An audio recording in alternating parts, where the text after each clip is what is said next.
Today I really got to talk about something interesting, which is how do you stay focused on your priorities when you have a lot of different interests? Now, I think that this is something we need to distinguish from the get-go. Do you actually have a lot of different interests genuinely, or do you have the whole shiny object syndrome where everything looks kind of interesting, everything looks more lucrative, more cool, more profitable? Secondly, I would say is, are you even really doing the things that you like? I think a lot of people in the modern world, we attach to different hobbies, different stuff, different pursuits, usually because of the status associations and usually for the wrong reasons. In a lot of cases, I don't want to say usually, but that is the case.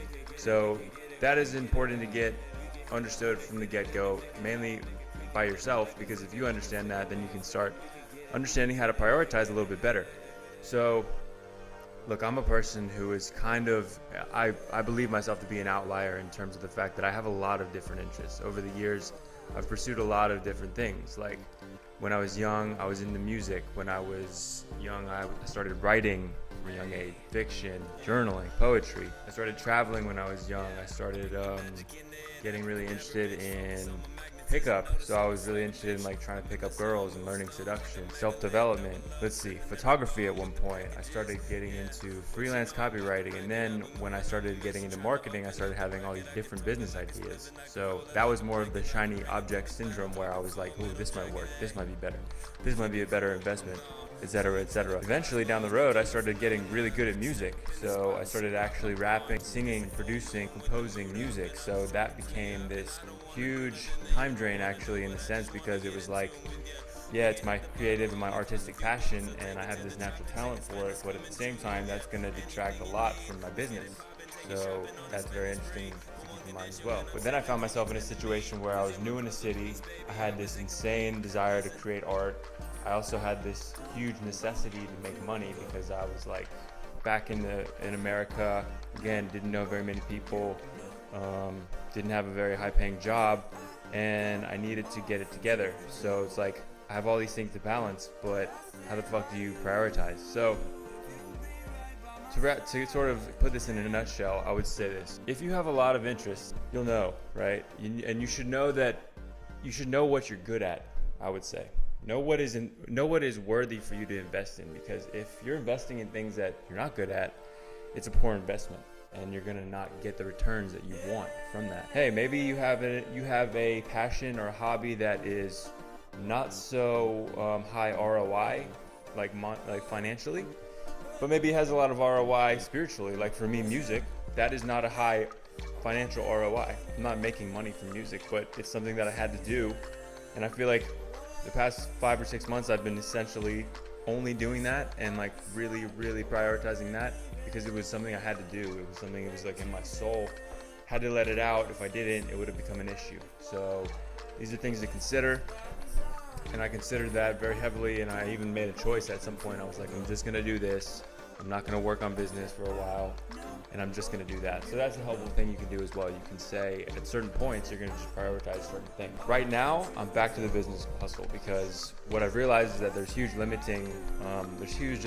diminishing returns of just creating art and just producing music, because if you're doing that and you have certain goals like I do, which is to expand the reach, expand the influence of the music, it can become a bit of a problematic thing, because maybe you don't have the connections, you don't even have the money to promote your music yet, in my case, so that's when money becomes a priority. In my case, money has become a priority, and I'm working on businesses, working on brands, working on outreach, working on perfecting my craft in terms of making money, becoming free, and then later down the line I can unlock different avenues that kind of connect again to music and art and that passion that I have, and that focus that I have, that drive and that pursuit. It's really all about prioritizing in the moment, people, and making sure that you have to understand that everything you do takes away from everything else that you do in most cases. Sometimes there's crossovers, right? Sometimes there is certain things that fuel other things.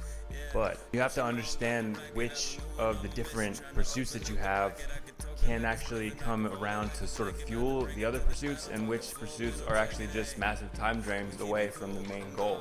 So right now, I'll give you an example.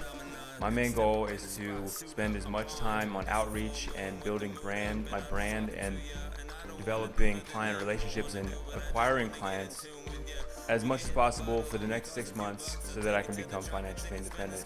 And so the fact of the matter is I kind of have to realize that every time I invest in music or creativity or anything else really, that is sort of detracting away from my goal.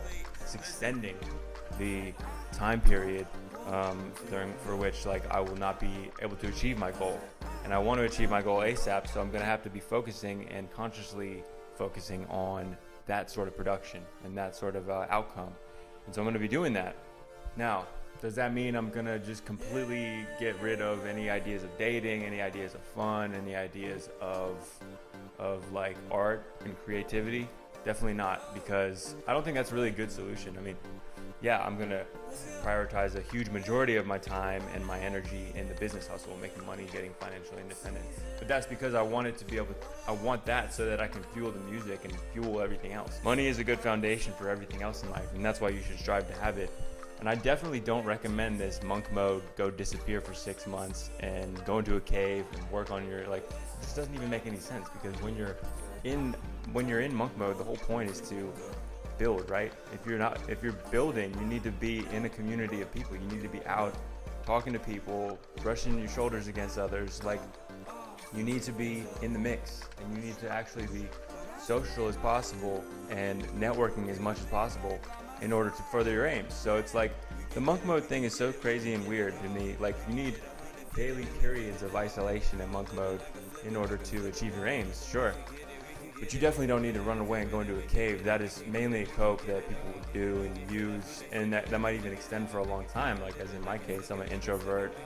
I struggle to like really like hold certain like community relations because there's things I don't really jive with about the average person and their habits and their patterns, etc., and their thinking patterns, whatever. But at the end of the day, I do realize that that's important to be able to strive and connect and make strides and actually become financially free. Like, all this stuff is important. All this stuff collides and like kind of builds the ultimate version of you and helps you to foster whatever your ultimate aims are.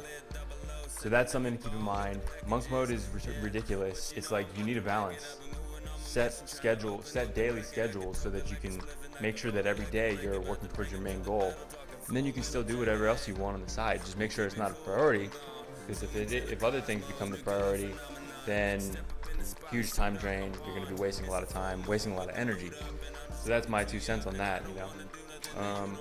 The last point I will make is that distraction is huge. I'm pretty sure that I have ADD, and I don't even like to use that term, because part of me thinks it's fake, and part of me thinks it's just a symptom of like, you know, the modern culture. We all have phones, they turn our brains into ADD, but hey, sometimes when you take medication and it works really, really well for you, it chills you out and makes you relax and sit in your chair like a normal person, couldn't sit and focus, then it kind of makes you think that maybe you have something along the lines of ADD. I don't know. But anyway, I don't take that medication because I don't think it's natural, and I think that you can actually kind of channel and harness your energy, and you can work on harnessing your focus in a better way that is more conducive to your life than it is taking stimmies all day that are essentially. And like, gotta keep that in mind. Gotta definitely keep that in mind. So that's pretty much all for now. I just wanted to make a little video about that. Prioritization, focus, balance, and understanding that different periods of your life are gonna take different priorities. Like, again, last like 5 months, 6 months, I focused on music almost exclusively. It got me through a really hard breakup. It, led me to a place where I have musical connections in this new city. And now I'm pivoting, and I'm making money, and I'm building businesses so that I can eventually return and prioritize music again. So that's all for today. Hope you got some value out of that.